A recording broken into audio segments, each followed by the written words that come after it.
Hi hello welcome to ready study go.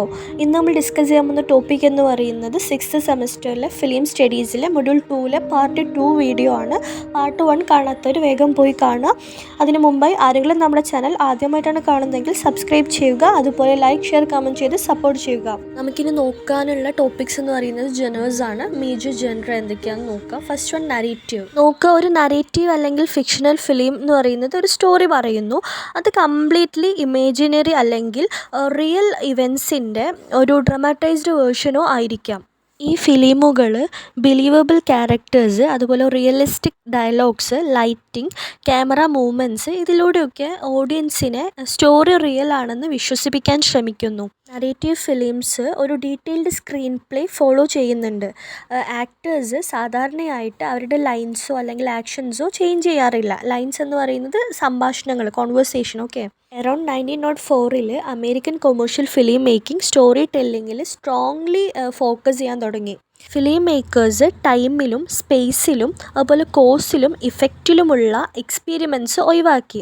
കാരണം അത് ഓഡിയൻസിന് അത് മനസ്സിലാക്കാൻ വളരെ ഡിഫിക്കൽട്ടായിരുന്നു. അതുപോലെ ഫിലിംസ് വ്യൂവേഴ്സിൻ്റെ അറ്റൻഷൻ ഗൈഡ് ചെയ്യണമെന്നും സ്റ്റോറിയുടെ ഓരോ പാർട്ടും ക്ലിയർ ആക്കണമെന്നും അവർ വിശ്വസിച്ചു. ഫസ്റ്റ് ഫേമസ് നരേറ്റീവ് ഫിലിംസിലൊന്നായിരുന്നു ജോർജ് മെലിയസിൻ്റെ A Trip to the Moon. ഇതിനു മുമ്പ് ഫിലിംസ് കൂടുതലും സ്റ്റോറീസ് ഒന്നും ഇല്ലാത്ത എവരിഡേ ആക്ടിവിറ്റീസ് ആയിരുന്നു കാണിച്ചിരുന്നത്. റിയൽ ഇവൻറ്റ്സിനെ ബേസിസ് ആക്കിയിട്ടുള്ള ഫിലിംസ് പോലും നരേറ്റീവ് ഫിലിംസാണ്. കാരണം അത് ആക്ടേഴ്സിനെ യൂസ് ചെയ്യുകയും ഇവൻറ്റ്സിൽ പലപ്പോഴും ഡ്രമാറ്റിക് ചേഞ്ചസ് ആഡ് ചെയ്യുകയും ചെയ്യുന്നു. ക്ലാസിക്കൽ ഹോളിവുഡ് സിനിമയുടെ ഉയർച്ചയോടെ നരേറ്റീവ് ഫിലിംസുകൾക്ക്, പ്രത്യേകിച്ച് ഫീച്ചർ ഫിലിംസിന്, കൊമേഴ്ഷ്യൽ സിനിമയിൽ ഡോമിനൻ്റ് ആയിട്ട് മാറി. Classical Hollywood style film making process hide ചെയ്യുന്ന സ്മൂത്തും ഇൻവിസിബിളുമായിട്ടുള്ള ഫിലിം മേക്കിങ്ങിന് പേര് കേട്ടതാണ്. നരേറ്റീവ് ഫിലിംസ് ഡോക്യുമെൻ്ററീസിൽ നിന്നും എക്സ്പെരിമെൻ്റൽ ഫിലിംസിൽ നിന്നും ഡിഫറെൻ്റ് ആണ്. ഡോക്യുമെൻ്ററീസ് എന്ന് പറയുന്നത് which present factual information, experimental films എന്ന് പറയുന്നത് which break traditional rules. Docu fiction എന്ന് വിളിക്കപ്പെടുന്ന ഒരു ഹൈബ്രിഡ് ഫോം ഫിക്ഷൻ ഫിലിംസിൻ്റെയും ഡോക്യുമെൻ്ററീസിൻ്റെയും എലമെൻറ്റ്സ് കമ്പൈൻ ചെയ്യുന്നു. ഇനി സെക്കൻഡ് ജനർ നോക്കുക, അവൻഗാർഡ്. അവൻഗാർഡ് എന്ന് പറയുന്ന term mainstream commercial documentary സിനിമയിൽ നിന്ന് ഡിഫറെൻ്റ് ആയിട്ടുള്ള ഫിലിം മേക്കിംഗ് സ്റ്റൈൽസിനെയാണ് റെഫർ ചെയ്യുന്നത്. ഇന്ന് എക്സ്പെരിമെൻ്റൽ സിനിമ എന്ന ടേം കൂടുതലായിട്ട് യൂസ് ചെയ്യുന്നതിന് കാരണം കൾച്ചറൽ അവൻഗാർഡ് മൂവ്മെൻറ്റ്സ് ഇല്ലാതെയും എക്സ്പെരിമെൻ്റൽ ഫിലിംസുകൾക്ക് നിലനിൽക്കാൻ അല്ലെങ്കിൽ എക്സിസ്റ്റ് ചെയ്യാൻ സാധിക്കും എന്നുള്ളതുകൊണ്ടാണ്. എക്സ്പെരിമെൻ്റൽ ഫിലിം എന്നത് വിഷ്വൽ ആർട്സുമായും സിനിമയായിട്ടൊക്കെ റിലേറ്റഡ് ആയിട്ടുള്ള ഒരു ആർട്ടിസ്റ്റിക് പ്രാക്ടീസാണ്. ഇതിൻ്റെ റൂട്ട്സ് 1920s യൂറോപ്യൻ അവൻഗാർഡ് മൂവ്മെൻറ്റ്സിലാണ് സ്ഥിതി ചെയ്യുന്നത്. എക്സ്പെരിമെൻ്റൽ ഫിലിംസ് സാധാരണയായിട്ട് ലീനിയർ നരേറ്റീവ്സ് ഒഴിവാക്കുന്നു. ലീനിയർ നരേറ്റീവ് എന്ന് പറയുന്നത് no clear beginning, middle, end. Okay, അത് പലപ്പോഴും അബ്സ്ട്രാക്ട് ടെക്നിക്സ് യൂസ് ചെയ്യുന്നു. ഇപ്പോൾ എക്സാമ്പിളായിട്ട് കൊടുത്തിട്ടുള്ളത് എന്തൊക്കെയാണ്? Out of focus images, painting or scratching directly on film, rapid or unusual editing, asynchronous sound or no soundtrack at all. വ്യൂവേഴ്സിനെ കൂടുതൽ actively think ചെയ്യാനും ഫിലിമുമായി ഒരു റിഫ്ലക്റ്റീവ് വേയിൽ എൻഗേജ് ചെയ്യാനും പ്രേരിപ്പിക്കുക എന്നതാണ് ഇതിൻ്റെ എയിം. 1916s വരെ പല എക്സ്പെരിമെൻ്റൽ ഫിലിമുകളും മെയിൻ സ്ട്രീം കൾച്ചറിൽ ഓപ്പോസിഷണൽ സ്റ്റാൻസ് ആയിരുന്നു എടുത്തിരുന്നത്. അവ സാധാരണയായി വളരെ ലോ ബഡ്ജറ്റിലാണ് നിർമ്മിക്കപ്പെടുന്നത്. പലപ്പോഴും സെൽഫ് ഫിനാൻസ്ഡ് ചെയ്യുകയോ അല്ലെങ്കിൽ ചെറിയ ഗ്രാൻറ്റ്സ് വഴി സപ്പോർട്ട് ചെയ്യുകയോ ചെയ്യുന്നു. അധികവും ഒരു ചെറിയ ക്രൂ മാത്രം വെച്ച് അല്ലെങ്കിൽ ചിലപ്പോൾ ഫിലിം മേക്കേഴ്സ് മാത്രം ചേർന്നിട്ടാണ് നിർമ്മിക്കുന്നത്. 1920s യൂറോപ്പ് എക്സ്പെരിമെൻ്റൽ ഫിലിമിൻ്റെ ഒരു സെൻറ്ററായിട്ട് മാറി. അതിന് 2 ഫാക്ടേഴ്സാണ് കാരണമായത്. ഒന്ന്, സിനിമ ഒരു മീഡിയം എന്ന നിലയിൽ മെച്യൂരിറ്റി അച്ചീവ് ചെയ്യുകയും ആർട്ടിസ്റ്റിക് റെസ്പെക്റ്റ് ഗെയിൻ ചെയ്യുകയും ചെയ്തു. 2, അവൻഗാർഡ് ആർട്ട് മൂവ്മെൻറ്റ്സ് ഫ്ലറിഷ് ചെയ്യുകയും ചെയ്തു. ദാദായിസ്റ്റുകളും പോലെ സറിയലിസ്റ്റുകളും സിനിമയെ എംബ്രേസ് ചെയ്യുന്നതിൽ പ്രത്യേകിച്ചും ഇൻഫ്ലുവൻസ് ഉള്ളവരുമായിരുന്നു. ഏറ്റവും ഫേമസ് ആയിട്ടുള്ള എക്സ്പെരിമെൻ്റൽ ഫിലിം ലൂയിസ് ബുനുവലും സാൽവഡോർ ദാലിയും ചേർന്ന് നിർമ്മിച്ച ഉൻ ചിയൻ അഡാലു ആണ്. ഇനി മറ്റ് ഇമ്പോർട്ടൻറ്റ് കീ ഫിഗേഴ്സാണ് ഹാൻസ് റിക്ടർ ആനിമേറ്റഡ് ഷോർട്സ്. അടുത്തത് ഓസ്കാർ ഫിഷിങ്ങർ, അത് ആബ്സ്ട്രാക്ട് ഫിലിംസ്. പിന്നെ Len Lye GPO films with innovative techniques. Okay, ഇനി നെക്സ്റ്റ് നമ്മൾ പഠിക്കാൻ പോകുന്നത് ഡോക്യുമെൻ്ററി ഫിലിമിനെ കുറിച്ചിട്ടാണ്. നോക്കുക, ഡെഫിനിഷൻ ആൻഡ് നേച്ചർ. ഡോക്യുമെൻ്ററി ഫിലിമുകൾ റിയാലിറ്റിയെ ഡോക്യുമെൻ്റ് ചെയ്യാനും അതുപോലെ റിയൽ പീപ്പിൾസിനെയും പ്ലേസസിനെയും ഇവൻസിനെയും ട്രൂത്ത്ഫുള്ളി കാണിക്കാനും എയിം ചെയ്യുന്നു. എന്നാലും ക്യാമറയും ഡയറക്ടറും എഡിറ്റിംഗ് പ്രോസസ്സും എപ്പോഴും റിയാലിറ്റിയെ ഷേപ്പ് ചെയ്യുന്നതിനാൽ കംപ്ലീറ്റ് ട്രൂത്ത് ഇമ്പോസിബിളാണ്. റിയാലിറ്റിയുടെ പെർഫെക്റ്റ് റീപ്രൊഡക്ഷൻ അല്ല, മറിച്ച് ഒരു നറേറ്റീവ് ഡോക്യുമെൻ്ററികളാണ് കൺസ്ട്രക്ട് ചെയ്യുന്നത്. ഇനി താഴെ നോക്കുക, origin of the term. Documentary എന്ന് പറയുന്ന ടേം റോബർട്ട് ഫ്ലാഹർട്ടിയുടെ മോണ എന്ന് പറയുന്ന ഫിലിമിൻ്റെ റിവ്യൂവിൽ യൂസ് ചെയ്തിട്ടുള്ള ജോൺ ഗ്രിയേസനാണ് പോപ്പുലർ ആക്കിയത്. ഗ്രിയേസൺ ഡോക്യുമെൻ്ററിയെ ഡിഫൈൻ ചെയ്തിട്ടുള്ളത് ക്രിയേറ്റീവ് ട്രീറ്റ്മെൻറ്റ് ഓഫ് ആക്ച്വാലിറ്റി എന്നാണ്. അമേരിക്കൻ ക്രിട്ടിക്കായിട്ടുള്ള പരേൽ ലോറൻസ് ഇതിനെ A factual film which is dramatic എന്ന് ഡിഫൈൻ ചെയ്തു. ഇനി നോക്കുക, ഏർലി പ്രാക്ടീസസ്. റോബർട്ട് ഫ്ലാഹർട്ടി ഇൻക്ലൂഡ് ചെയ്യുന്ന early film makers emotional effect true ആണ് എന്ന് തോന്നുകയാണെങ്കിൽ ഡോക്യുമെൻ്ററീസിൽ ഫിക്ഷണൽ എലമെൻറ്റ്സ് ചേർക്കുന്നത് അക്സെപ്റ്റബിൾ ആണെന്ന് വിശ്വസിച്ചിരുന്നു. 1900 മുമ്പ് ഫിലിംസ് ട്രെയിൻ വരുന്നത് അല്ലെങ്കിൽ വർക്കേഴ്സ് ഒരു ഫാക്ടറിയിൽ നിന്ന് പോകുന്നത് പോലെയുള്ള സിംഗിൾ റിയൽ ലൈഫ് ഇവൻറ്റ്സ് ആയിരുന്നു ക്യാപ്ചർ ചെയ്തിട്ടുണ്ടായിരുന്നത്. ഇതിനെ ആക്ച്വാലിറ്റി ഫിലിംസ് എന്നാണ് വിളിക്കപ്പെടുന്നത്. ഡോക്യുമെൻ്ററി എന്ന് പറയുന്ന ടേം 1926 മാത്രമാണ് എമേർജ് ചെയ്തത്. ടെക്നോളജി ലിമിറ്റ്സ് കാരണം ലൂമിയർ ബ്രദേഴ്സ് പോലെയുള്ള ഏർലി ഫിലിംസ് വളരെ ഷോർട്ടായിരുന്നു, പലപ്പോഴും 1 മിനിറ്റ് മാത്രം ലോങ് ആയിരുന്നു. ഇനി നോക്കുക, റൊമാൻറ്റിക് ഡോക്യുമെൻ്ററി ട്രഡീഷൻ. ഫ്ലാഹർട്ടിയുടെ നാനൂക്ക് ഓഫ് ദി നോർത്ത് ഡോക്യുമെൻ്ററിയുടെ റൊമാൻറ്റിസത്തിലേക്കുള്ള ഷിഫ്റ്റ് അടയാളപ്പെടുത്തി. പാരാമൗണ്ട് കൂപ്പറിൻ്റെയും ഷോർട്ട്സാക്കിൻ്റെയും ഗ്രാസ്, ചാങ് പോലുള്ള റൊമാൻറ്റിസൈസ്ഡ് ഡോക്യുമെൻ്ററീസ് യൂസ് ചെയ്തുകൊണ്ട് ഫ്ലാഹർട്ടിയുടെ സക്സസ് റിപ്പീറ്റ് ചെയ്യാൻ ശ്രമിച്ചു. ഇനി നോക്കുക, പ്രൊപ്പഗണ്ട ട്രഡീഷൻ. പ്രൊപ്പഗണ്ട ഡോക്യുമെൻ്ററീസ് ഒരു പ്രത്യേക പൊളിറ്റിക്കൽ മെസ്സേജിലേക്ക് ഓഡിയൻസിനെ പ്രേരിപ്പിക്കാൻ ലക്ഷ്യമിടുന്നു. ഏറ്റവും ഫേമസ് ആയിട്ടുള്ള എക്സാമ്പിൾസിൽ ഒന്നാണ് നാസി പാർട്ടി കോൺഗ്രസ് ഡോക്യുമെൻ്റ് ചെയ്ത ലെനി റീഫൻസ്റ്റാളിൻ്റെ Triumph of the Will. Joris Ivens, Henri Storck പോലുള്ള leftist film makers Belgian coal മൈനേഴ്സിനെ കുറിച്ച് ബോറിനേജ് നിർമ്മിച്ചു. യുഎസിലെ പരേൽ ലോറൻസിൻ്റെ ഡോക്യുമെൻ്ററീസ് ആയിട്ടുള്ള The Plow That Broke the Plains, The River, കൂടാതെ വില്ലാഡ് വാൻ ഡൈക്കിൻ്റെ ദ സിറ്റി എന്നിവ സോഷ്യൽ അവെയർനെസ് ഗവൺമെൻറ് പ്രൊപ്പഗണ്ടയുമായിട്ട് കമ്പൈൻ ചെയ്തു. ഇനി നോക്കുക, ബ്രിട്ടീഷ് ഡോക്യുമെൻ്ററി മൂവ്മെൻറ്റ്. ജോൺ ഗ്രിയേസിൻ്റെ നേതൃത്വത്തിൽ Alberto Cavalcanti, Harry Watt, Basil Wright, Humphrey Jennings തുടങ്ങിയിട്ടുള്ള ഫിലിം മേക്കേഴ്സാണ് ഇതിലുണ്ടായിരുന്നത്. Propaganda plus information plus education എന്നിവ പോയറ്റിക് വിഷ്വൽ സ്റ്റൈലുമായിട്ട് ബ്ലെൻഡ് ചെയ്തു. ഇമ്പോർട്ടൻറ്റ് ഫിലിംസ് താഴെ കൊടുത്തിട്ടുണ്ട്. Drifters, Song of Ceylon, Fires Were Started and A Diary for Timothy. ഇനി നോക്കുക, ഡയറക്റ്റ് സിനിമ. പുതിയ ലൈറ്റ് വെയ്റ്റ് ക്യാമറാസും പോർട്ടബിൾ സൗണ്ട് എക്യുപ്മെൻറ്റ്സും യൂസ് ചെയ്തുകൊണ്ട് എമേർജ് ചെയ്തു. മിനിമൽ ഇൻ്റർഫിയറൻസോടെ റിയൽ ലൈഫ് ഡയറക്റ്റ്ലി ക്യാപ്ചർ ചെയ്യുന്നതിൽ ഫോക്കസ് ചെയ്തു. കൺട്രോൾഡും സ്റ്റുഡിയോ ബേസ്ഡ് ആയിട്ടുള്ള ഫിലിം മേക്കിങ്ങിന് എഗെയിൻസ്റ്റ് ആയിട്ട് ഇത് റിയാക്ട് ചെയ്തു. ഇനി നോക്കുക, political documentaries of the 1960s and 70s. കൊളോണിയലിസത്തിനും ക്യാപിറ്റലിസത്തിനും against ആയിട്ട് ഒരു പൊളിറ്റിക്കൽ വെപ്പണായിട്ട് ഇത് യൂസ് ചെയ്തു, പ്രത്യേകിച്ച് ലാറ്റിൻ അമേരിക്കയിൽ. അതിനൊരു ഇൻഫ്ലുവൻഷ്യൽ എക്സാമ്പിൾ കൊടുത്തിട്ടുള്ളത് ഒക്ടാവിയോ ഗെറ്റിനോയും ഫെർണാണ്ടോ സോളനാസും ചേർന്നിട്ടുള്ള ലാ ഹോറ ഡെ ലോസ് ഹോർണോസ് ഇൻ 1968. ഇനി ഹിസ്റ്റോറിക്കൽ ഡോക്യുമെൻ്ററീസ് നോക്കുക. അതിന് മേജർ എക്സാമ്പിൾസ് കൊടുത്തിട്ടുണ്ട്.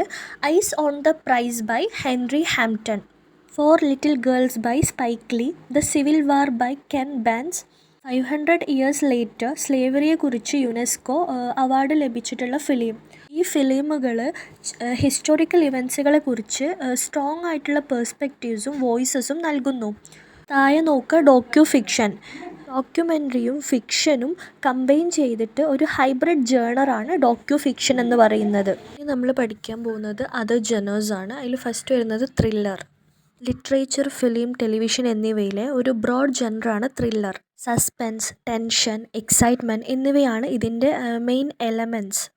അതുപോലെ surprise, anxiety, terror, uncertainty, anticipation എന്ന് പറയുന്നത് പ്രതീക്ഷ തുടങ്ങിയിട്ടുള്ള സ്ട്രോങ് ആയിട്ടുള്ള ഇമോഷണൽ റെസ്പോൺസസുകളാണ് ത്രില്ലറുകൾ ക്രിയേറ്റ് ചെയ്യുന്നത്. അവ സാധാരണയായിട്ട് ഫാസ്റ്റ് പേസ്ഡും ഗ്രിപ്പിങ്ങും അതുപോലെ ആഡ്രിനാൽഡ് ഫിൽഡുമാണ്. ആഡ്രിനാൽഡ് ഫിൽഡ് എന്ന് പറയുന്നത് ഊർജ്ജസ്വലവും ഉള്ളതുമാണ്. കോമൺ ലിറ്റററി ഡിവൈസസ് ആണ് red herrings, plot twist and cliffhangers. ഇവിടെ പ്ലോട്ട് സാധാരണയായിട്ട് വില്ലനാണ്. വില്ലൻ ഹീറോക്ക് ഒബ്സ്റ്റാക്കിൾസ് ക്രിയേറ്റ് ചെയ്യും. ഇനി താഴെ നോക്കുക പേർപ്പസ് ആൻഡ് സ്ട്രക്ചർ. അതിൽ ഫസ്റ്റ് പോയിന്റ് കൊടുത്തിട്ടുള്ളത് ഗോളാണ്. എന്തൊക്കെയാണ് അതിൽ പറയുന്നത്? ഓഡിയൻസിനെ അലേർട്ടായിട്ട് കീപ്പ് ചെയ്യുക, എൻഗേജിങ് ആക്കുക, അതുപോലെ നമ്മൾ പറയൂലേ മുൾമുനയിൽ ഇരുത്തുക എന്നൊക്കെ, അതാണ് അവിടെ പറയുന്നത്. ഇവിടെ പ്രൊട്ടഗോണിസ്റ്റ് ഒരു മേജർ പ്രോബ്ലം ഫേസ് ചെയ്യുന്നുണ്ട്. അത് ചിലപ്പോൾ എന്തെങ്കിലും ഒരു എസ്കേപ്പ് ആവാം, അല്ലെങ്കിൽ ഒരു മിഷൻ ആവാം, അല്ലെങ്കിൽ എന്തെങ്കിലും ഒരു മിസ്റ്ററി ആവാം. ഓക്കെ, എല്ലാ ത്രില്ലർ സബ് ജേണേഴ്സും പ്രൊട്ടഗോണിസ്റ്റ് ഫേസ് ചെയ്യുന്ന ഡേഞ്ചറിന് എംഫസൈസ് നൽകുന്നു. ടെൻഷൻ സ്റ്റോറിയിലുടനീളം വർദ്ധിക്കുകയും വളരെ സ്ട്രെസ്ഫുൾ ആയിട്ടുള്ള ഒരു ക്ലൈമാക്സിലേക്ക് ലീഡ് ചെയ്യുകയും ചെയ്യുന്നു. യൂസ് ചെയ്യുന്ന ടെക്നിക്സിൽ ഇൻക്ലൂഡ് ചെയ്യുന്നത് എന്തൊക്കെയാണെന്ന് നോക്കുക. ഓഡിയൻസിൽ നിന്നും ഇമ്പോർട്ടൻ്റ് ആയിട്ടുള്ള ഇൻഫർമേഷൻ ഹൈഡ് ചെയ്യുക. അതുപോലെ രണ്ടാമത്തെ നോക്കുക ഫൈറ്റ് സീൻസ്, അതുപോലെ ചേസ് സീൻസ്. ഇനി താഴെ നോക്കുക സബ് ജനേഴ്സ് എന്തൊക്കെയാണ് കൊടുത്തിട്ടുള്ളത്. Psychological thrillers, crime thrillers, mystery thrillers, political and paranoid thrillers. ഇത് പ്രസിഡന്റ് കെനഡിയുടെ അസാസിനേഷന് ശേഷം പോപ്പുലർ ആയതാണ്. അതുപോലെ സ്പൈ ത്രില്ലേഴ്സ്. ഇനി നോക്കുക history and influential films. Earliest thriller ഫിലിംസിൽ ഒന്നാണ് ഹറോൾഡ് ലോയിഡിൻ്റെ സേഫ്റ്റി ലാസ്റ്റ്. ഇനി മോഡേൺ ത്രില്ലർ ജനറ ഷേപ്പ് ചെയ്തിട്ടുള്ള ഡയറക്ടേഴ്സ് ആരൊക്കെയാണെന്ന് നോക്കുക. First one Alfred Hitchcock. Alfred ഹിച്ച്കോക്കിൻ്റെ വർക്ക്സ് ആണ് The Lodger, the man who new too much. അതുപോലെ രണ്ടാമത്തെ ആളാണ് റെബേക്കയുടെ ബെസ്റ്റ് പിക്ചർ എന്ന് പറയുന്നത് സൈക്കോ. അടുത്ത ആളാണ് ഫ്രിറ്റ്സ് ലാങ്ങിൻ്റെ ആണ് വർക്കാണ് യം. അതുപോലെ ഹിച്ച്കോക്കാണ് ത്രില്ലറുകളുടെ ഏറ്റവും സക്സസ്ഫുൾ ആയിട്ടുള്ള ക്രിയേറ്റേഴ്സിൽ ഒരാളായിട്ട് മാറി. ഇനി താഴെ നോക്കുക ടിപ്പിക്കൽ ക്യാരക്ടേഴ്സ്. ഇതിലാരൊക്കെയാണ് വരുന്നത്? ക്രിമിനൽസ്, സ്റ്റോക്കേഴ്സ്, അസാസിൻസ് എന്ന് പറയുന്നത് കൊലയാളികൾ. ഓക്കെ, പിന്നെ ഇന്നസെൻ്റ് ആയിട്ടുള്ള വിക്ടിംസ് ഉണ്ട്. അതുപോലെ മെനസ്ഡ് വുമൻ എന്ന് പറയുമ്പോൾ ഭീഷണി നേരിടുന്ന വുമൻസിനെയാണ് മെനസ്ഡ് വുമൻ എന്ന് പറയാം. അതുപോലെ പീപ്പിൾ വിത്ത് ഡാർക്ക് പാസ്റ്റ്, പിന്നെ psychotics, serial killers, sociopaths, agents, അതുപോലെ ടെററിസ്റ്റുകൾ, police officers, escaped convicts, private detectives, അതുപോലെ people in twisted or dangerous relationships. ഇനി ത്രില്ലേഴ്സിൽ വരുന്ന കോമൺ തീംസ് എന്തൊക്കെയാണെന്ന് നോക്കുക. ടെററിസം, പൊളിറ്റിക്കൽ കൺസ്പിറസി എന്ന് പറയുന്നത് രാഷ്ട്രീയത്തിലുള്ള ഗൂഢാലോചന. ഓക്കെ, പിന്നെ പെർസ്യൂട്ട് ആൻഡ് ചേസ്, പിന്നെ crime and murder, romantic triangles leading to violence. താഴെ അത് ഇമ്പോർട്ടൻറ്റ് ത്രില്ലേഴ്സ് കൂടെ കൊടുത്തിട്ടുണ്ട്, നിങ്ങളത് റീഡ് ചെയ്യുക. ഇനി രണ്ടാമത്തെ ജനറാണ് മെലോ ഡ്രാമ എന്ന് പറയുന്നത് ഓഡിയൻസിൻ്റെ ഇമോഷൻസിനെ സ്ട്രോങ് ആയിട്ട് സ്വാധീനിക്കാൻ വേണ്ടി പ്ലോട്ടും ക്യാരക്ടേഴ്സും എക്സാജറേറ്റ് ആയിട്ട് അവതരിപ്പിക്കുന്ന ഒരു ഡ്രമാറ്റിക് ഫോമിനെയാണ് മെലോ ഡ്രാമ എന്ന് പറയുന്നത്. ഇത് പ്ലേകളിൽ, ഫിലിംസിൽ, ടെലിവിഷനിൽ എന്നിവയിലൊക്കെയാണ് കാണപ്പെടുന്നത്. കൂടാതെ ഇൻറ്റൻസ് ആയിട്ടുള്ള emotions, stereotypical characters, personal conflicts എന്നിവയാൽ അടയാളപ്പെടുത്തപ്പെട്ടിരിക്കുന്നു. ഇനി നോക്കുക historical background. 18th and 19th സെഞ്ച്വറീസിൽ മെലോ ഡ്രാമാസ് ഡ്രാമയോടൊപ്പം ഓർക്കസ്ട്രൽ മ്യൂസിക് ആയിട്ടോ അല്ലെങ്കിൽ സോങ്സ് ആയിട്ടോ യൂസ് ചെയ്തിട്ടുണ്ടായിരുന്നു. ഇവിടെ വില്ലനായിരുന്നു സാധാരണയായിട്ട് സെൻട്രൽ ഫിഗർ എന്ന് പറയുന്നത്. ക്രൈമായിരുന്നു ഒരു ഫേവറേറ്റ് തീം എന്ന് പറയുന്നത്. ടോം ടൈലർ എഴുതിയിട്ടുള്ള ദ ടിക്കറ്റ് ഓഫ് ലീവ് മാൻ ആണ് ഒരു ഫേമസ് എക്സാമ്പിൾ എന്ന് പറയുന്നത്. ഇത് ശിക്ഷ കഴിഞ്ഞിട്ടുള്ള ഒരു പ്രിസണറിനെ കുറിച്ചിട്ടുള്ളതാണ്. ഇനി നെക്സ്റ്റ് നോക്കുക features of mellow drama films. Mellow drama എന്ന് പറയുന്നത് ഡ്രാമ ഫിലിംസുകളുടെ ഒരു സബ് ജേണറാണ്. അത് ഹൈറ്റൻഡ് ഇമോഷണൽ അപ്പീലാണ് ഫോക്കസ് ചെയ്യുന്നത്.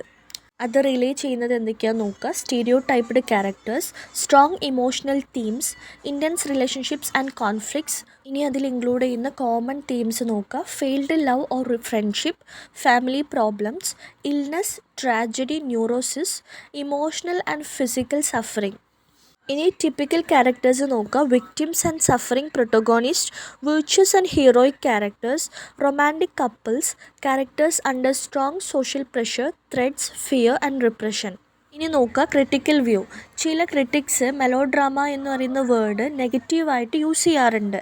അതിൻ്റെ അർത്ഥം അൺറിയലിസ്റ്റിക്, അതുപോലെ ഓവർലി ഇമോഷണൽ, അതുപോലെ സെൻറ്റിമെൻ്റൽ ഓർ ക്യാമ്പി. ഇത് കൂടുതലും ഫീമെയിൽ ഓഡിയൻസസിനെയാണ് ആകർഷിക്കുന്നത്. ഇനി താഴെ പോപ്പുലർ മെലോ ഡ്രാമാസ് കൊടുത്തിട്ടുണ്ട്, നോക്കുക. 1914 ബ്രിട്ടീഷ് ഗെയിൻസ്ബറോ മെലോ ഡ്രാമാസ് വളരെ പോപ്പുലർ ആയിരുന്നു. 1915 മെലോ ഡ്രാമാസിൻ്റെ ഒരു ലീഡിംഗ് ഡയറക്ടറായിരുന്നു ഡഗ്ലസ് സിർക്ക്. റോക്ക് ഹഡ്സൺ അഭിനയിച്ചിട്ടുള്ള ഫേമസ് ആയിട്ടുള്ള ഫിലിംസാണ് Written on the Wind, All That Heaven Allows. ഇനി നോക്കാം modern melodrama. Moment of Truth പോലുള്ള 1919 T V melodramas social ഇഷ്യൂസിൽ എന്ത് ചെയ്തു, ഫോക്കസ് ചെയ്തു. അതിൽ സോഷ്യൽ ഇഷ്യൂസ് എന്ന് പറയുമ്പോൾ അതിൽ ഇൻക്ലൂഡ് ചെയ്യുന്നതാണ് ആൽക്കഹോളിസം, ഡൊമസ്റ്റിക് വയലൻസ്, റേപ്പ്. അതിനൊരു നോട്ടബിൾ എക്സാമ്പിളാണ് ഏഞ്ചലിക്ക ഹെസ്റ്റൻ്റെ ആഗ്നസ് ബ്രൗണി എന്ന് പറയുന്നത്. ഇനി തേർഡ് ജെൻഡർ നോക്കാം, മ്യൂസിക്കൽ ഫിലിം. മ്യൂസിക്കൽ ഫിലിം എന്ന് പറയുന്നത് ക്യാരക്ടേഴ്സ് പാടുന്ന സോങ്സ് സ്റ്റോറി ലൈനിലേക്ക് കമ്പൈൻ ചെയ്യുന്ന ഒരു ജേണറാണ് മ്യൂസിക്കൽ ഫിലിം എന്ന് പറയുന്നത്. സോങ്സ് യൂഷ്വലി ഹെൽപ്പ് ചെയ്യുന്നത് പ്ലോട്ട് മുന്നോട്ട് കൊണ്ടുപോകാൻ അല്ലെങ്കിൽ ക്യാരക്ടേഴ്സിനെ ഡെവലപ്പ് ചെയ്യാനൊക്കെയാണ്. ചില സമയങ്ങളിൽ ഗ്രാൻഡ് പ്രൊഡക്ഷൻ നമ്പേഴ്സുകളുടെ രൂപത്തിൽ സ്റ്റോറീസിലെ ബ്രേക്സുകളായിട്ട് സോങ്സ് അപ്പിയർ ചെയ്യാറുണ്ട്. ഡാൻസ് പലപ്പോഴും ആ ഒരു സോങ്സിനോടൊപ്പം ഉണ്ടാകാറുണ്ട്. മ്യൂസിക്, ഡാൻസ്, ഹ്യൂമർ ഇതൊക്കെ കമ്പൈൻ ചെയ്യുന്ന മ്യൂസിക്കൽ കോമഡി ഒരു സബ് ജേണറാണ്. സൗണ്ട് ഫിലിം ടെക്നോളജിയുടെ ഇൻവെൻഷന് ശേഷം സ്റ്റേജ് മ്യൂസിക്കലുകളിൽ നിന്ന് മ്യൂസിക്കൽ ഫിലിംസ് നാച്ചുറലി ഡെവലപ്പ് ചെയ്തു. നോക്കുക, ഗോൾഡൻ ഏജ് 1913 മുതൽ 1916 വരെയാണ് മ്യൂസിക്കൽ ഫിലിംസിൻ്റെ ഗോൾഡൻ ഏജ് ആയിട്ട് കൺസിഡർ ചെയ്യപ്പെടുന്നത്. ഈ ഒരു പീരീഡ് വെസ്റ്റേൺ വേൾഡിൽ മ്യൂസിക്കൽസിന് എക്സ്ട്രീംലി പോപ്പുലർ ആയിരുന്നു. ഇനി നോക്കുക, early development. Lee De Forest early musical short films നിർമ്മിച്ചു. തുടർന്ന് വിറ്റാഫോൺ ഷോർട്സുകൾ ആയിരക്കണക്കിന് പുറത്തിറങ്ങി. അതിൽ ഇൻക്ലൂഡ് ചെയ്യുന്നതാണ് ബാൻഡ്സ്, സിംഗേഴ്സ്, ഡാൻസേഴ്സ്. ഈ ഫിലിംസിൽ മ്യൂസിക് ഉണ്ടായിരുന്നു, എന്നാൽ സൈലൻറ്റ് ഫിലിംസ് പോലെ സ്പോക്കൺ ഡയലോഗ് ഇല്ലാതെയാണ് ആക്ടേഴ്സ് അഭിനയിച്ചത്. ഇനി നോക്കുക, ഇമ്പോർട്ടൻറ്റ് ഏർലി മ്യൂസിക്കൽ ഫിലിംസ്. അതിലേതാ കൊടുത്തിട്ടുള്ളത്? The jazz singer, Warner brothers. Okay, ഇതിൻ്റെ ഫീച്ചേഴ്സ് പറയാമെന്നുണ്ടെങ്കിൽ സിങ്ക്രോണൈസ്ഡ് ഡയലോഗുള്ള ആദ്യത്തെ ഫിലിമാണ്. അതുപോലെ ഫസ്റ്റ് ഫീച്ചർ ലെങ്ത് മ്യൂസിക്കൽ ഫിലിമാണ്. അതുപോലെ അൽ ജോൾസൻ്റെ ഫേമസ് ആയിട്ടുള്ള സോങ്സ് പാടുന്നത് ഇതിൽ പ്രത്യേകതയായിരുന്നു. ജോൾസൻ്റെ സീൻസ് ഒഴികെ ഇത് മിക്കവാറും സൈലൻ്റ് ആയിരുന്നു. ഇനി അടുത്തൊരു ഫിലിമാണ് ദ സിംഗിങ് ഫൂള്. അത് ജോൾസൻ്റെ തന്നെ മറ്റൊരു ഫിലിമാണ്. അതൊരു മേജർ ഹിറ്റ് കൂടെയാണ്. അടുത്ത ഫിലിമാണ് ലൈറ്റ്സ് ഓഫ് ന്യൂയോർക്ക്. അതിൽ ഓൾ ടോക്കിംഗ് ഫീച്ചർ ഉണ്ട്. അതുപോലെ with night club musical scene. അടുത്തയാണ് ദ ബ്രോഡ്വേ മെലഡി. ഇതൊരു സിംഗറും ഡാൻസറുമായി മത്സരിക്കുന്ന രണ്ട് സിസ്റ്റേഴ്സിൻ്റെ സ്റ്റോറിയാണ്. ആദ്യത്തെ all talking, all singing, all dancing ഫിലിമായിട്ട് മാർക്കറ്റ് ചെയ്യപ്പെട്ടു. അതുപോലെ best picture Academy Award won ചെയ്തിട്ടുണ്ട്. ഇനി അത് ഏർലി മ്യൂസിക്കൽ ഫിലിംസ് കൊടുത്തിട്ടുണ്ട്, നിങ്ങളത് റീഡ് ചെയ്യുക. ഓക്കെ, ഇനി ഫോർത്ത് ജെൻഡറാണ് ഹൊറർ ഫിലിം. ഹൊറർ ഫിലിംസ് എന്ന് പറയുന്നത് ഓഡിയൻസിൻ്റെ ഇടയിൽ ഫിയർ, ടെറർ, ഷോക്ക്, ആൻഷൈറ്റി ഇതൊക്കെ ക്രിയേറ്റ് ചെയ്യാൻ വേണ്ടിയിട്ട് നിർമ്മിച്ചതാണ്. Primal fears, hidden fears, nightmares, അതുപോലെ ഫിയർ ഓഫ് ദ അൺനോൺ എന്നിവയെ അവർ യൂസ് ചെയ്യുന്നു. അവയിൽ പലപ്പോഴും പെട്ടെന്നുള്ള ഞെട്ടിക്കുന്ന സീൻസ് അടങ്ങിയിരിക്കും. കോമൺ മൂഡ്സാണ് റിവൽഷൻ. റിവൽഷൻ എന്ന് പറയുന്നത് വെറുപ്പ്, സസ്പെൻസ്, അതുപോലെ ഡ്രെഡ് എന്ന് പറയുമ്പോൾ ഭീതി, ടെറർ ഇതൊക്കെ. Horror, fantasy, supernatural, thriller ജനസുമായിട്ട് ഓവർലാപ്പ് ചെയ്യുന്നു. താഴെ നോക്കുക, കോമൺ തീംസ് ആൻഡ് എലമെൻറ്റ്സ്. എന്തൊക്കെയാണ് കോമൺ ആയിട്ടുള്ള തീംസ് വരുന്നത്? അതിൽ വരുന്ന ഫ്രീക്വൻറ്റ് തീംസിൽ ഇൻക്ലൂഡ് ചെയ്യുന്നതാണ് ഗോസ്റ്റ്, അതുപോലെ vampires, werewolves, demons, satanism, curses, zombies, cannibals, monsters, serial killers, torture, gore, അതുപോലെ വിഷ്യസ് ആനിമൽസ്. അതായത് വിഷ്യസ് എന്ന് പറയുമ്പോൾ ക്രൂരമായിട്ടുള്ള ആനിമൽസ്, അതുപോലെ ഡെഡ്ലി ക്രിയേച്ചേഴ്സ്. ഇതൊക്കെയാണ് കോമൺ തീംസായിട്ട് അല്ലെങ്കിൽ ഫ്രീക്വൻറ്റ് തീംസായിട്ട് വരുന്നത്. അതുപോലെ പല പ്ലോട്ട്സിലും ഒരു എവിൽ ഫോഴ്സ് നോർമൽ എവരിഡേ ലൈഫിലേക്ക് കടന്നു കയറുന്നത് ഇൻവോൾവ് ചെയ്യുന്നു. ഒരു സൂപ്പർ നാച്ചുറൽ എലമെൻറ്റ്സ് എല്ലായ്പ്പോഴും ഒരു ഫിലിം ഹൊറർ ആണെന്ന് മീൻ ചെയ്യുന്നില്ല. ഇനി നോക്കുക, early horror films. George Melies earliest horror films നിർമ്മിച്ചു. ഫസ്റ്റ് ഹൊറർ ഫിലിമായിട്ട് കൺസിഡർ ചെയ്യുന്നത് ലേ മനോയർ ഡു ഡയാബിൾ. അതുപോലെ മറ്റൊരു ഫിലിമാണ് ലാ കവർണെ മൗഡിറ്റെ. ഈ ഫിലിംസൊക്കെ പ്രൊനൗൺസ് ചെയ്യാൻ കുറച്ച് ഡിഫിക്കൽട്ടായിരിക്കും, ജസ്റ്റ് മനസ്സിലാക്കി വെക്കുക. ഓക്കെ, ജപ്പാന് ഏർലി ഹൊറർ ഫിലിംസൊക്കെ കുറച്ച് നിർമ്മിച്ചിട്ടുണ്ട്. അതിൽ ഇൻക്ലൂഡ് ചെയ്യുന്നതാണ് ബേക്ക് ജിസോ, അതുപോലെ Shinin no Sosei. Edison studios 1910 ആദ്യത്തെ ഫ്രാങ്ക്സ്റ്റീൻ ഫിലിം നിർമ്മിച്ചു. ഇനി നോക്കുക early monsters and gothic influence. First famous monster character The Hunchback of Notre ഡെയിമിലെ കോസിമോഡോ ആയിരുന്നു. കോസിമോഡോയെ കുറിച്ചിട്ടുള്ള ഫിലിംസ് 1906 1911 ഇടയിൽ പ്രത്യക്ഷപ്പെട്ടു. അതുപോലെ ഫസ്റ്റ് വാമ്പയർ ഫിലിം FW മുർണോയുടെ നോസ്ഫെറാത്തു ആണ്. ഇനി നോക്ക് ഷിഫ്റ്റ് ടു മോഡേൺ ഹൊറർ. പുതിയ ടെക്നോളജീസിലൂടെ ഹൊറർ ഗോത്തിക് തീംസിൽ നിന്ന് മോഡേൺ ഫിയേഴ്സിലേക്ക് മാറി. പല ലോ ബഡ്ജറ്റിലുള്ള ഫിലിംസുകൾ പോലുള്ള ത്രെഡ്സ് കാണിച്ചു. അതിൽ വരുന്നതാണ് alien inversions, humans, plants, insects. Godzilla പോലുള്ള ജാപ്പനീസ് ഹൊറർ ന്യൂക്ലിയർ റേഡിയേഷനിലും അതുപോലെ മ്യൂട്ടേഷനിലും ഫോക്കസ് ചെയ്തു. അതുപോലെ ഹൊററും സയൻസ് ഫിക്ഷനും മെർജ് ചെയ്യുന്നത് തുടർന്നു. അടുത്ത് നോക്കുക വുമൻ ആൻഡ് ഹൊറർ ഫിലിംസ്. അതിൽ പറയുന്നത് നോക്കുക ആദ്യകാലത്ത് ഹൊറർ ഫിലിംസിൽ പ്രധാനമായിട്ടും മെയിൽ ഓഡിയൻസസിനെ ആയിരുന്നു ടാർഗറ്റ് ചെയ്തിട്ടുണ്ടായിരുന്നത്. വുമൻസിനെ പലപ്പോഴും വിക്ടിംസ് ആയിട്ടോ അല്ലെങ്കിൽ മോൺസ്റ്റേഴ്സ് ആയിട്ടോ ആയിരിക്കും ചിത്രീകരിച്ചിട്ടുണ്ടായിരുന്നത്. അതിൽ മെയിൽ ഫോക്കസ്ഡ് ഹൊറർ ഫിലിംസിൻ്റെ എക്സാമ്പിൾസ് താഴെ കൊടുത്തിട്ടുണ്ട്. നോക്കുക Halloween, Friday the 13th, My Bloody Valentine. ഇനി മോഡേൺ ഹൊറർ നോക്കുക. മോഡേൺ ഹൊററിൽ വുമൻസ് ഇപ്പോൾ മേജർ ഓഡിയൻസസും അതുപോലെ പ്രൊട്ടഗോണിസ്റ്റും ആയിട്ട് മാറി. അതുപോലെ ഫീമെയിൽ ക്യാരക്ടേഴ്സിനെ സ്ട്രോങ് സർവൈവേഴ്സ് ആയിട്ട് അതുപോലെ ഫൈറ്റേഴ്സ് ആയിട്ടാണ് കാണിക്കുന്നത്. ഇനി നോക്കുക കൾച്ചറൽ ഇമ്പാക്റ്റ്. ഹൊറർ ഫിലിംസിന് സൊസൈറ്റിയിൽ സ്ട്രോങ് ഇൻഫ്ലുവൻസ് ഉണ്ട്. അവ ചേഞ്ച് ചെയ്യുന്ന സോഷ്യൽ ഫിയേഴ്സിനെയും ടെക്നോളജിയെയും ജെൻഡർ റോൾസിനെയും റിഫ്ലക്റ്റ് ചെയ്യുന്നു. ഹൊറർ ഒരു ജെൻഡർ മാത്രമാണെങ്കിലും അതിൻ്റെ ഗ്ലോബൽ ഇമ്പാക്റ്റ് വളരെ വലുതാണ്. ഇനി ഫിഫ്ത്ത് ജെൻഡറാണ് വെസ്റ്റേൺ. നോക്കാം. വെസ്റ്റേൺ എന്ന് പറയുന്നത് film, television, radio, literature, painting എന്നിവയിൽ കാണപ്പെടുന്ന ഒരു ജേണറാണ്. ഇത് പ്രധാനമായിട്ടും 19th സെഞ്ച്വറിയുടെ അവസാനത്തിൽ അമേരിക്കൻ ഓൾഡ് വെസ്റ്റിൽ നടക്കുന്ന സ്റ്റോറീസാണ് പറയുന്നത്. ചില വെസ്റ്റേൺസ് ആലമോ ബാറ്റിൽ പോലുള്ള ഏർലിയർ പീരിയഡ്സിലാണ് സെറ്റ് ചെയ്തിരിക്കുന്നത്. ചില മോഡേൺ വെസ്റ്റേൺസ് പിന്നീടുള്ള പീരിയഡ്സിൽ സെറ്റ് ചെയ്തിരിക്കുന്നു. ഇപ്പോൾ എക്സാമ്പിളായിട്ട് പറയാമെന്നുണ്ടെങ്കിൽ ജൂനിയർ ബോണർ, അതുപോലെ The 3 Burials of Melquiades Estrada. ഇനി ഇതിൻ്റെ തീംസ് ആൻഡ് കോൺഫ്ലിക്ട്സ് നോക്കുക. വെസ്റ്റേൺസ് ഫ്രോണ്ടിയർ ഫാമിലീസിൻ്റെ ഹാർഷായിട്ടുള്ള അതുപോലെ ഡിഫിക്കൽട്ടായിട്ടുള്ള ലൈഫ് കാണിക്കുന്നു. കോമൺ കോൺഫ്ലിക്ട്സിൽ ഇൻക്ലൂഡ് ചെയ്യുന്നത് നോക്കുക native Americans versus settlers or US cavalry, cattle ranchers versus farmers, traditional life versus industrial revolution. പല വെസ്റ്റേൺസും സിവിലൈസേഷൻ്റെ പേരിൽ വൈൽഡർനെസ് കോൺക്വസ്റ്റ് ചെയ്യുന്നതും അതുപോലെ നേറ്റീവ് ലാൻഡ് നഷ്ടപ്പെടുത്തുന്നതും കാണിക്കുന്നു. ഇനി നോക്കുക ഹീറോ ഫിഗർ. സാധാരണ ഹീറോ ഒരു കൗബോയ് അല്ലെങ്കിൽ ഗൺ ഫൈറ്ററാണ്. പലപ്പോഴും വാൻഡറിങ് ചെയ്യുന്ന അല്ലെങ്കിൽ സെമി നൊമാഡിക് ഫിഗർ ആയിരിക്കും. വാൻഡറിങ് എന്ന് പറയുമ്പോൾ അലഞ്ഞു തിരിയുന്ന, സെമി നൊമാഡിക് എന്ന് പറയുമ്പോൾ നാടോടി സ്വഭാവമുള്ള ഒരു കഥാപാത്രമായിരിക്കും. ഈ ഒരു ഹീറോ എന്ന് പറയുന്നത് മിഡീവൽ പീരീഡിലെ ട്രാവലറായിട്ടുള്ള നൈറ്റിന് സിമിലറാണ്. അതായത് മിഡീവൽ നൈറ്റ് ഇറൻറ്റ്. ഒരു പ്ലേസിൽ നിന്ന് മറ്റൊരു പ്ലേസിലേക്ക് ട്രാവൽ ചെയ്യുന്നു, അതുപോലെ ഈവിളിനോട് ഫൈറ്റ് ചെയ്യുന്നു, അതുപോലെ പേഴ്സണലായിട്ടുള്ള ഹോണർ ഓഫ് ഗോഡ് ഫോളോ ചെയ്യുന്നു. നൈറ്റ്സ് പോലെ തന്നെയാണ് വെസ്റ്റേൺ ഹീറോസ്. അവർ പലപ്പോഴും ദുരിതത്തിലായിട്ടുള്ള സ്ത്രീകളെ രക്ഷിക്കുന്നു. ഗുഡ് വേഴ്സസ് ഈവിൾ തമ്മിലുള്ള സിമ്പിളായിട്ടുള്ള മോറൽ സ്റ്റോറീസാണ് വെസ്റ്റേൺസിൽ സാധാരണയായിട്ട് പറയുന്നത്. ഇനി നോക്കുക സെറ്റിങ്സ് ആൻഡ് ലൊക്കേഷൻസ്.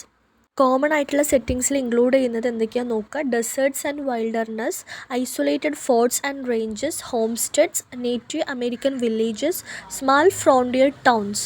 ഇനി ഇമ്പോർട്ടൻറ്റ് ടൗൺ ലൊക്കേഷൻസ് നോക്കുക. അതിൽ കൊടുത്തിട്ടുള്ള എന്തൊക്കെയാണ് saloon, general store, jail house, livery stable. Saloon represent ചെയ്യുന്നത് വൈൽഡ് വെസ്റ്റിനെയാണ്. Music, gambling, drinking, fights and gunfire. ചില ടൗൺസിൽ ചർച്ചും സ്കൂളും വരുന്നത് സിവിലൈസേഷൻ്റെ അറൈവ്സിനോടെയാണെന്നാണ് സൂചിപ്പിക്കുന്നത്. മറ്റുള്ളവയിൽ ഫ്രോണ്ടിയർ ലൈഫ് എന്ന് പറയുന്നത് ലോലെസ് ആണ്. അതായത് നമ്മളുടെ ലൈഫിൽ ഒരു മൂല്യമില്ലാത്ത അല്ലെങ്കിൽ വാല്യൂ ഇല്ലാത്ത ഒരിടം. ഫ്രോണ്ടിയർ ലൈഫ് എന്ന് പറയുന്നത് അതിർത്തി ജീവിതം. അപ്പോൾ ഇത് സെർജിയോ ലിയോൺ പറഞ്ഞതുപോലെ എന്ന് പറയുന്നുണ്ട്. ഇനി താഴെ ഹിസ്റ്ററി ഓഫ് വെസ്റ്റേൺ ഫിലിംസ് നോക്കുക. സൗണ്ട്സിൻ്റെ അറൈവലിന് ശേഷം മേജർ സ്റ്റുഡിയോസ് ടെമ്പററിലി വെസ്റ്റേൺ ഫിലിംസുകൾ ഉപേക്ഷിച്ചു. അങ്ങനെ ലേറ്റ് 1913s വെസ്റ്റേൺ ഒരു പൾപ്പ് ജനറായിട്ട് കൺസിഡർ ചെയ്യപ്പെട്ടു. ജോൺ ഫോർഡിൻ്റെ സ്റ്റേജ് കോച്ച് എന്ന് പറയുന്ന ഫിലിം യൂസ് ചെയ്തുകൊണ്ട് ഈ ഒരു ജേണർ റിവൈവ് ചെയ്തു. സ്റ്റേജ് കോച്ച് ഒരു മേജർ ഹിറ്റായിട്ട് മാറുകയും ജോൺ വെയിനെ ഒരു സ്റ്റാറായിട്ട് മാറ്റുകയും ചെയ്തു. അപ്പോൾ അത്രയേ ഉള്ളൂ വെസ്റ്റേൺ ജെൻറ്. നമുക്ക് ഇനിയും കുറച്ചും കൂടി ജെനേഴ്സ് ഡിസ്കസ് ചെയ്യാനുണ്ട്. ഞാൻ നെക്സ്റ്റ് ഒരു വീഡിയോ ആയിട്ട് ചെയ്യാം. അപ്പോൾ നിങ്ങൾക്ക് ഇതിലെന്തെങ്കിലും ഡൗട്ടോ കാര്യങ്ങളോ ഉണ്ടെങ്കിൽ കമൻറ്റ് സെക്ഷനിൽ അറിയിക്കുക. Thanks for watching.